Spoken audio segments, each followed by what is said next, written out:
و سوال دیگر از این خواهر این است که مشاهده کردن افلام مبتذل یا که فیلم های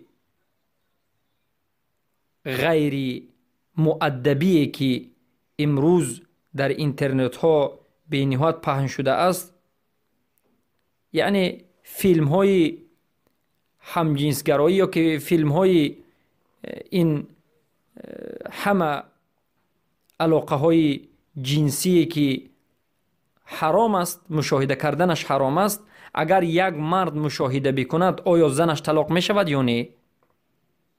البته اگر یک مرد فیلم مبتذل، این فیلم حرام را وقتی که مشاهده نماید زنش طلاق نمی شود، زنش طلاق نمی شود.